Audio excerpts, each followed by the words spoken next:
Hello friends, आज की video में हम डिस्कशन करेंगे बेसिक अनुदेशक का जो हमारा अभी एग्ज़ाम हुआ है उसके बारे में, उस पेपर के बारे में।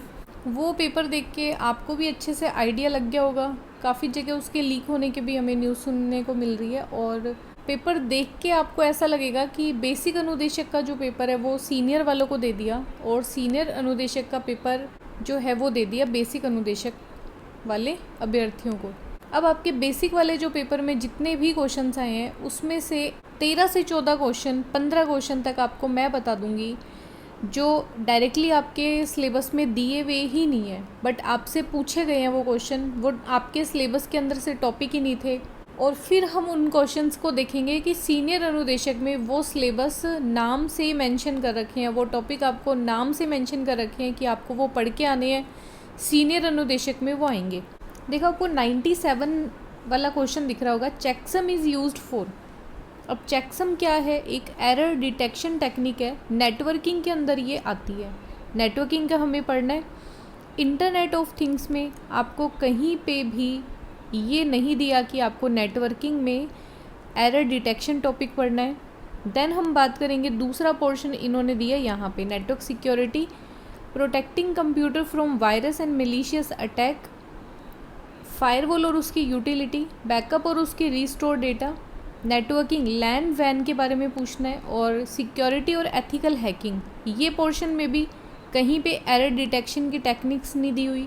इसके जस्ट ऊपर वाला पोर्शन, इसमें क्या दिया है? Introduction of computer network, network की लेयर और मॉडल्स आपको पता होना चाहिए, नेटवर्किंग के डिवाइसेस आपको पता होना चाहिए, और फंडामेंटल ऑफ मोबाइल कम्युनिकेशन। बस यहाँ पे आके ये बात यहाँ पे ख़त्म हो जाती है। ये आपके बेसिक अनुदेशक के सिलेबस में था। नेटवर्क लेयर के अंदर यहाँ पे सिर्फ नेटवर्क की लेयर पूछी है और उसके मॉडल्स पूछे हैं। इसका मतलब ये हो गया कि आप लेयर देख लेना, उस लेयर पे कौन सी नेटवर्किंग डिवाइसेस हैं वो देख लेना, और नेटवर्क के मॉडल्स देखने हैं। थोड़ा और हमने अच्छे से इसको पढ़ा हुआ है मॉडल को, तो कोई दिक्कत नहीं है। But checksum data link layer पे काम करता है, एरर डिटेक्शन की टेक्निक है। अब एरर डिटेक्शन और एरर करेक्शन दोनों में ही अलग अलग बहुत सारी टेक्निक्स हैं। हैमिंग कोड भी आप पढ़ोगे, CRC भी आप पढ़ोगे। वो सब चीज़ें हमें कहाँ पे पढ़नी थी? अगर यहाँ बेसिक अनुदेशक के सिलेबस में ये था तो एग्जैक्टली आना चाहिए था कि ये सब चीज़ें आप पढ़ के आना।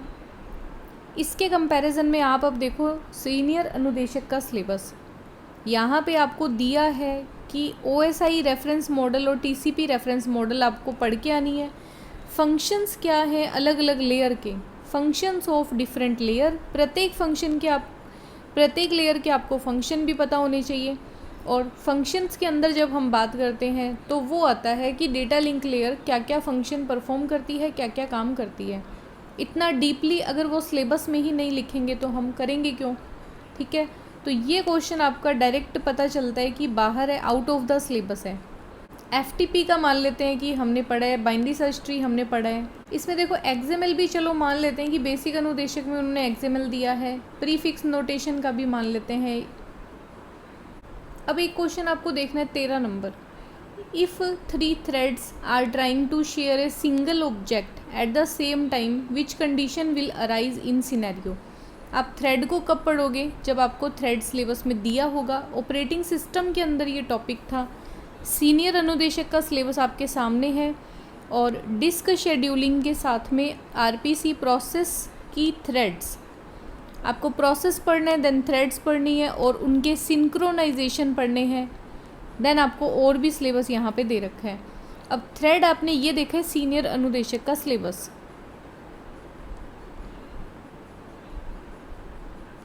और यहाँ बेसिक अनुदेशक के सिलेबस में आपको क्या दिया है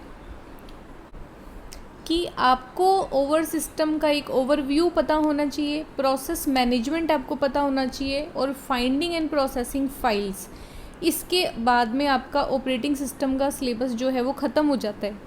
अब अगर आपको सिलेबस में कोई मेंशन नहीं करे कि आपको ये पढ़ना है तो आप क्यों पढ़ोगे उसे? अगर बोर्ड को ये क्वेश्चन पूछना था थ्रेड का तो उसको देना था, और सीनियर अनुदेशक में उनको ये क्वेश्चन पूछना था, इसलिए उन्होंने अलग से इसको थ्रेड को मेंशन भी किया। तो ये क्वेश्चन भी आपका आउट ऑफ द सिलेबस है। यहाँ पे थ्रेड आप करके तब जाओगे जब आपको वो सिलेबस में देते। देखो यहाँ पे भी आपको एक क्वेश्चन दिख रहा होगा, to maintain materialised view in RDMMS आपको क्या क्या यूज़ करना है, ट्रिगर यूज़ करना है, पॉइंटर करना है, क्लोन करना है। अब डेटाबेस मैनेजमेंट सिस्टम का यहाँ पे पूरा बेसिक अनुदेशक का सिलेबस, सॉरी ये सीनियर अनुदेशक का है। सीनियर अनुदेशक के सिलेबस में देखो आपको दिया है कि ट्रिगर, आपको डीबीएमएस में भी आपको ट्रिगर टॉपिक पढ़ना है, नॉर्मलाइजेशन पढ़ना है, एंटिटी कांस्टेंट पढ़ने हैं, इंडेक्सिंग, ट्रांजैक्शंस, ये सब आपको पढ़ना है। बात हमारी फोकस है ट्रिगरिंग पे। ट्रिगर्स आपको सीनियर अनुदेशक में दिया है, वो आपको सीनियर में ही पूछेंगे। अगर हम देखें बेसिक अनुदेशक का डेटाबेस मैनेजमेंट सिस्टम का सिलेबस, तो हमें क्या करना चाहिए था कि डेटाबेस का ओवरव्यू क्या होता है, आर्किटेक्चर ऑफ डेटाबेस क्या है, रिलेशनल डेटाबेस मैनेजमेंट सिस्टम इस वर्ड का क्या मतलब है, डेटाबेस डिज़ाइन कैसा होता है, मैनिपुलेशन करने के लिए क्या क्या तरीके हैं, और no SQL database technology.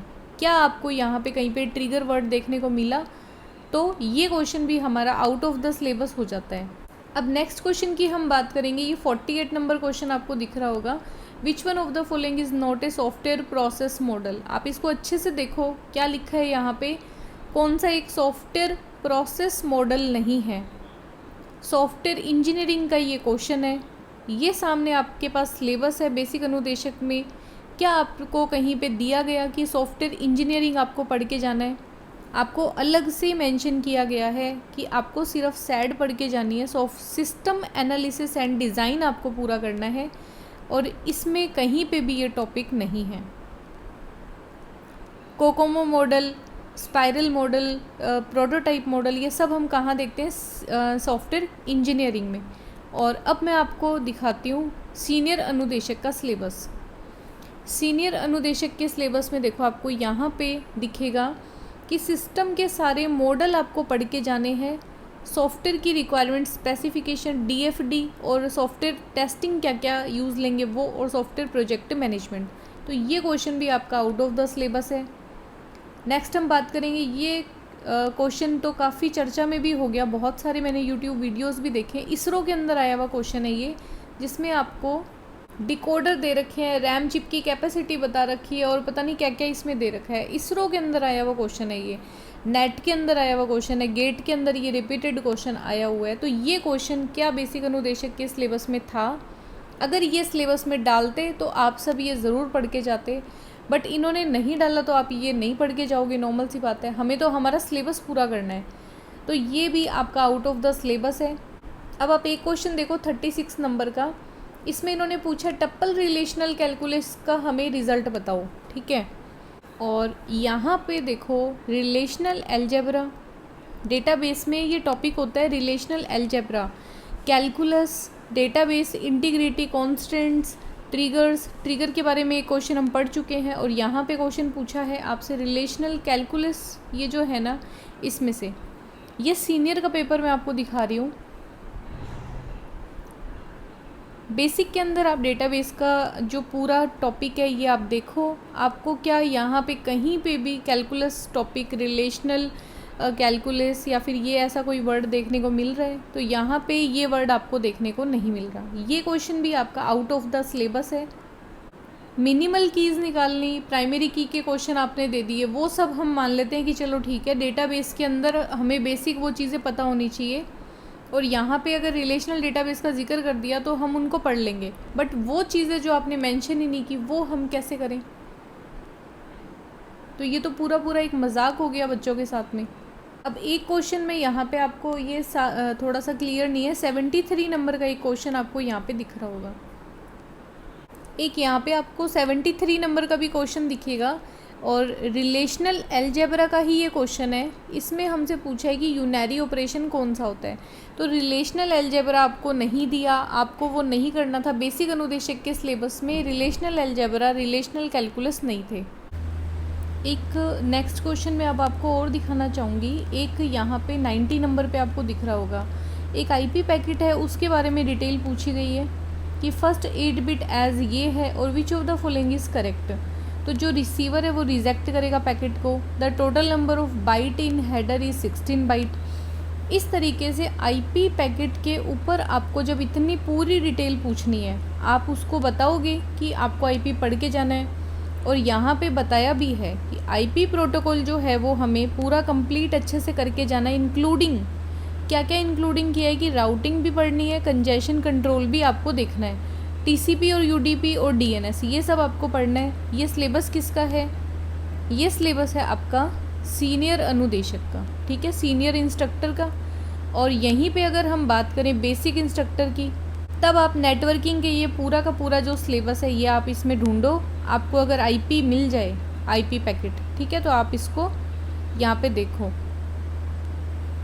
Network की सिक्योरिटी, कम्युनिकेशन नेटवर्क और साथ में इंटरनेट आईओटी के अंदर, इनमें कहीं पे भी इन्होंने आईपी का नाम भी नहीं लिया, इंटरनेट प्रोटोकॉल का नाम भी नहीं लिया। तो अगर नाम नहीं लिया तो मतलब क्वेश्चन नहीं आना चाहिए। बट क्वेश्चन कहाँ पे आएगा? जहाँ पे वो सिलेबस में दिया हुआ है। तो ये 90 नंबर क्वेश्चन भी क्या हो जाएगा? आपका बोनस है।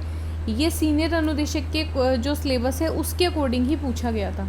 नेक्स्ट क्वेश्चन यहीं पे बात करेंगे कि वाईफाई और वाई मैक्स जो टेक्नोलॉजी होती है वो क्या है। इसमें आपको सेकंड ऑप्शन दिख रहा होगा IEEE 802.11.x, और इस स्टैंडर्ड और दूसरा स्टैंडर्ड दिया इन्होंने IEEE 803 स्टैंडर्ड। अब ये दोनों ही टेक्नोलॉजी, यहाँ पे बेसिक के अनुदेशक के जो सिलेबस है इसमें कहीं पे ये कोई टेक्नोलॉजी का नाम नहीं लिया, ठीक है।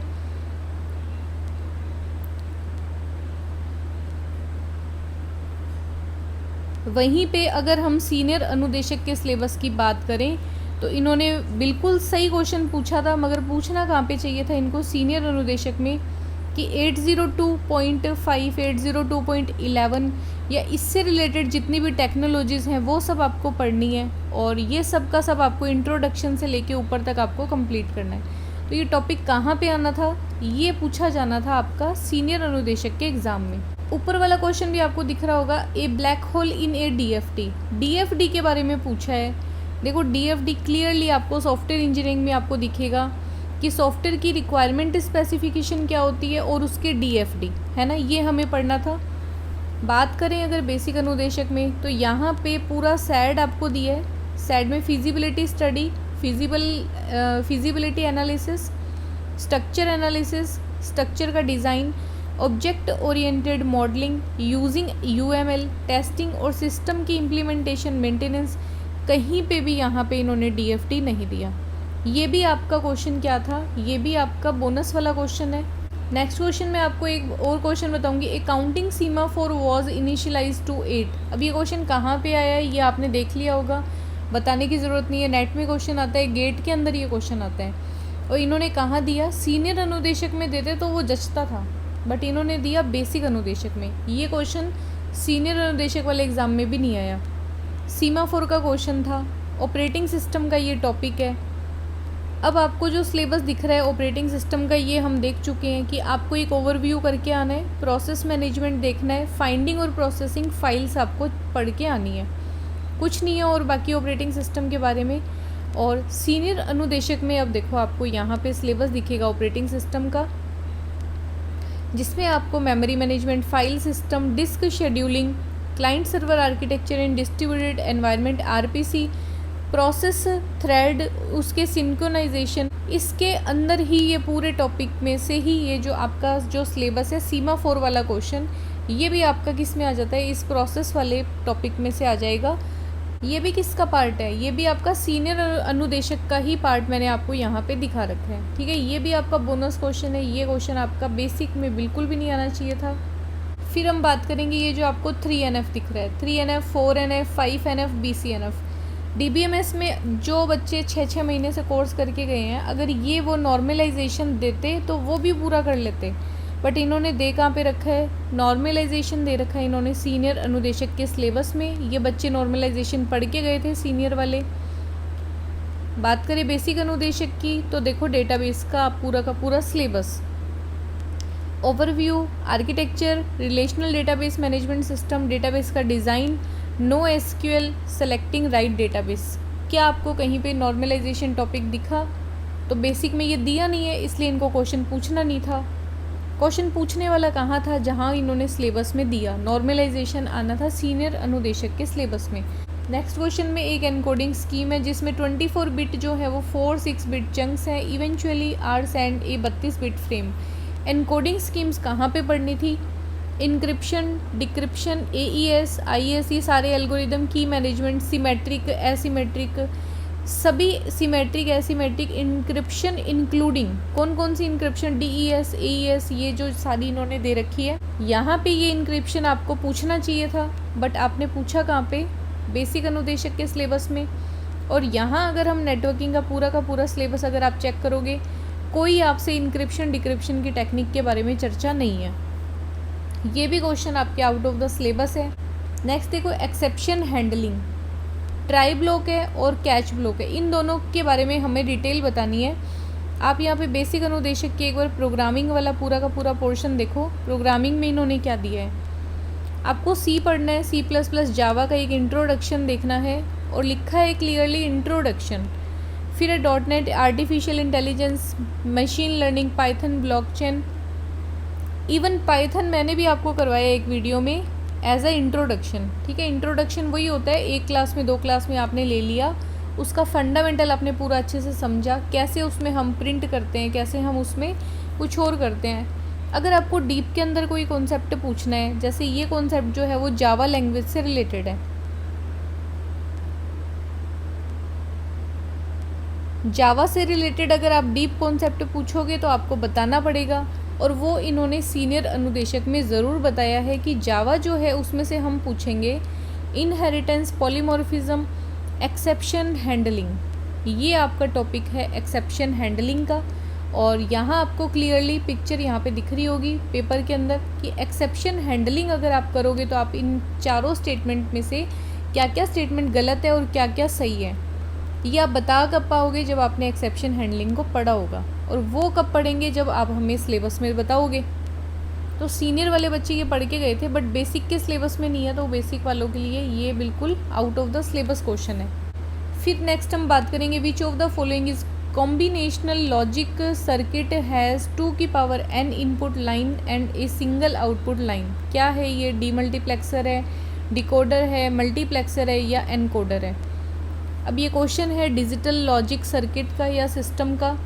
डिजिटल लॉजिक सिस्टम का यहाँ पे देखो आपको दिया होगा कि subtractor, half adder, full adder, multiplexer, इसके साथ में डी मल्टीप्लेक्सर भी आ जाते हैं। डिजिटल लॉजिक आप कहाँ पूछोगे सीनियर अनुदेशक के सिलेबस में, पूछा कहाँ पे, बेसिक अनुदेशक के एग्ज़ाम में, जहाँ पे इस पूरे सिलेबस में आपको डिजिटल इलेक्ट्रॉनिक्स DE जिसे हम बोलते हैं, ये आपको कहीं पे भी नहीं दिया लिख के कि हम DE का क्वेश्चन पूछेंगे तो आप पढ़ के आना।